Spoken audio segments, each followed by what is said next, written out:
নমস্কার বন্ধুরা, আমার রান্নাবান্না চ্যানেলে তোমাদের সকলকে স্বাগত জানাই।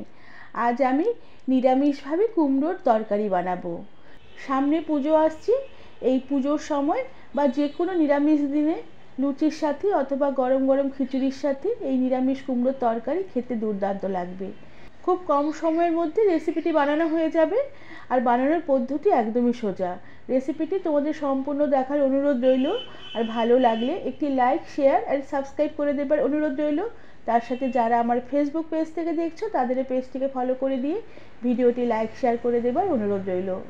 প্রথমে আমি এখানে কুমড়ো কেটে নিয়েছি। কুমড়োর খোসা ছাড়িয়ে কুমড়ো আমি ডুমো ডুমো করে কেটে নিয়েছি, আর কুমড়োগুলোকে কাটার পরে বেশ ভালো করে ধুয়ে নিয়ে জল ঝরিয়ে নিয়েছি। এবার আমি প্রথমে কুমড়োগুলোকে ভেজে নেব। এর জন্য কড়া বেশ ভালো করে গরম করে নেবার পরে কড়াতে পরিমাণ মতন তেল দিয়ে দিয়েছি। তেল বেশ গরম হয়ে উঠলে সামান্য একটু জিরে তেলের মধ্যে ছড়িয়ে দিলাম। এতে কুমড়োগুলো যখন ভাজবো বেশ সুন্দর একটা গন্ধ বেরোবে, আর খেতেও বেশ রেসিপিটি ভালো লাগবে। জিরে ফোড়ন দেওয়ার পরে জিরেটাকে একটু নেড়ে চেড়ে নিয়ে আমি কেটে ধুয়ে রাখা কুমড়োগুলোকে এবার তেলে দিয়ে দিলাম। এবার কুমড়োগুলোকে তেলের মধ্যে একটু নেড়ে চেড়ে নেব। এরপর কুমড়োতে দিয়ে দিলাম সামান্য পরিমাণে একটু নুন, আর তার সাথে সামান্য পরিমাণে একটু হলুদ গুঁড়ো, আর তার সাথে সামান্য একটু লাল লঙ্কার গুঁড়ো দিলাম। লাল লঙ্কার গুঁড়ো খুবই সামান্যই দিলাম। এবার সমস্ত কিছু দিয়ে বেশ ভালো করে একটু নেড়ে চেড়ে নেব। এই হলুদ গুঁড়ো, লাল লঙ্কার গুঁড়ো দিতে কুমড়োগুলো যখন ভাজবো বেশ সুন্দর একটা কালার আসবে, আর নুন দিতে কুমড়োগুলো তাড়াতাড়ি একটু নরম হয়ে আসবে। এবার সমস্ত কিছু বেশ ভালো করে নেড়ে চেড়ে আমি হালকা করে ভেজে নেব। আর গ্যাসের আঁচ বাড়ানোই থাকবে, গ্যাসের আঁচ কমিয়ে দেবো না। গ্যাসের আঁচ বাড়িয়ে বেশ বারবার করে নেড়ে চেড়ে নিয়ে সমস্ত কুমড়োগুলোকে আমি একটু হালকা হালকা লাল লাল করে ভেজে নেব। আর কুমড়োগুলো বেশ ভালোভাবে ভাজা হয়ে এলে সমস্ত কুমড়োগুলোকে বেশ ভালো করে তেল ছেঁকে আমি কড়া থেকে আমি উঠিয়ে রেখে দেব।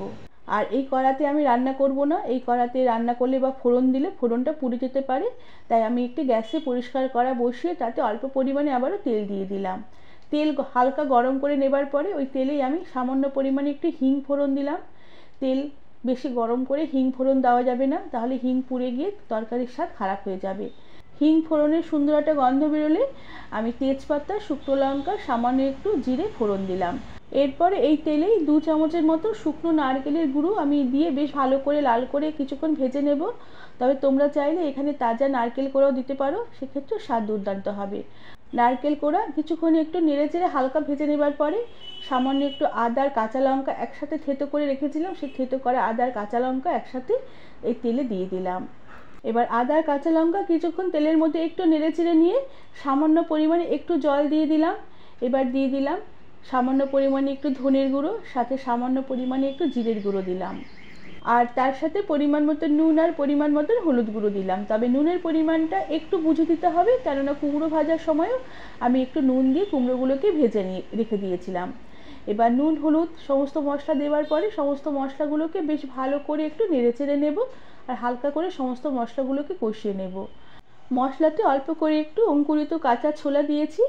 এই নিরামিষ কুমড়োর তরকারিতে একটু নারকেল কোড়া আর একটু কাঁচা ছোলা দিয়ে রান্না করলে স্বাদ খুব দুর্দান্ত হয়। সমস্ত মশলাগুলো কষানো হয়ে গেলে এবার আমি যে কুমড়ো ভেজে তুলে রেখেছিলাম সেই ভাজা কুমড়োগুলোকে এবার মশলাতে দিয়ে দিলাম। এবার ভাজা কুমড়োগুলো মশলার সাথে বেশ ভালো করে নেড়ে চেড়ে একটু মিশিয়ে নেব। আবারও কিছুক্ষণ সমস্ত মশলা কুমড়ো একসাথে বেশ ভালো করে একটু আবারও কষিয়ে নেব। আর যে পাত্রে ভাজা কুমড়ো তুলে রেখেছিলাম সেই পাত্রেতে অনেকটা তেল লেগেছিল, সেই তেলটাকে ধুয়ে সামান্য পরিমাণে একটু জল দিয়ে এই কুমড়োর কড়াটাকে ঢাকা দিয়ে রাখলাম, যাতে কুমড়োগুলো সামান্য একটু মজে আসে, আর মশলাগুলো বেশ ভালো করে কষানো হয়ে কুমড়োর মধ্যে বেশ ভালোভাবে মিশে যায়। কিছুক্ষণ এইভাবে ঢাকা দিয়ে রান্না করে নেবার পরে ঢাকনা খুলে দিয়েছি। এবার বেশ ভালো করে নেড়ে চেড়ে সমস্ত কুমড়ো মশলা একসাথে কষিয়ে নেব, যতক্ষণ না মশলার জল শুকিয়ে গিয়ে মশলা থেকে বেশ ভালো করে তেল সেপারেট হয়ে আসে, আর সমস্ত কুমড়োগুলো মশলার সাথে একটু ভাজা ভাজা হয়ে আসে। এভাবে বেশ কিছুক্ষণ সমস্ত মশলা কুমড়ো নেড়ে চেড়ে কষিয়ে নেবার পরে এবার সামান্য পরিমাণে আমি একটু জল দিয়ে দেব। তবে জলের পরিমাণটা খুব বেশি দেবো না, কেননা কুমড়ো বেশ ভালোভাবে সেদ্ধ হয়ে গেছে। অল্প জল দিয়ে বেশ ভালো করে নেড়ে চেড়ে নিয়ে গ্যাসের আঁচ কমিয়ে দিয়ে ঢাকা দিয়ে রেখে কিছুক্ষণ আমি রান্না হতে দেব।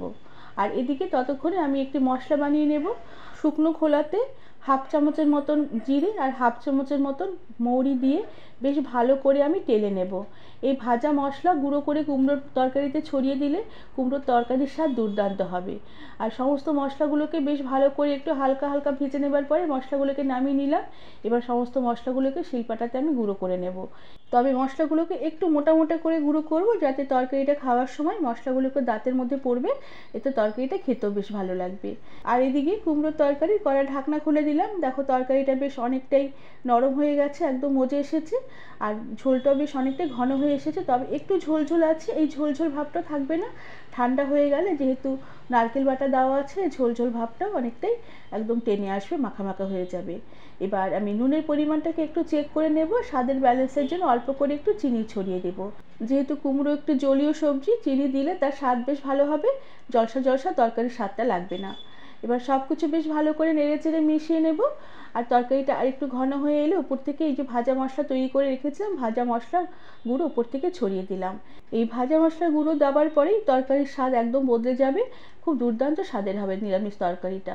এবার সব কিছু বেশ ভালো করে নেড়ে চেড়ে মিশিয়ে নেব। আর গ্যাসের আঁচ এরপরে আমি বন্ধ করে দেব।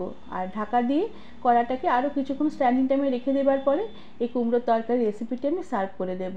বন্ধুরা, নিরামিষের দিনে অথবা যে কোনো পুজোর দিনে এই লুচি বা খিচুড়ির সাথে এই কুমড়োর তরকারি তোমরা সহজেই বানিয়ে নিতে পারবে, খেতে দুর্দান্ত স্বাদের হয়। আর রেসিপিটি তোমাদের কেমন লাগলো আমাকে তোমরা কমেন্ট করে জানাবে। ভালো লাগলে একটি লাইক, শেয়ার আর সাবস্ক্রাইব করে দেবার অনুরোধ রইল। তার সাথে পাশে থাকা বেল আইকনটি প্রেস করে দেবে, যাতে আমার সব নতুন ভিডিও নোটিফিকেশন সবার আগে তোমাদের কাছে পৌঁছে যাবে। আজ তাহলে আসি, পরে আবার একটি অন্য কোনো নতুন রেসিপির সাথে দেখা হবে। ধন্যবাদ বন্ধুরা।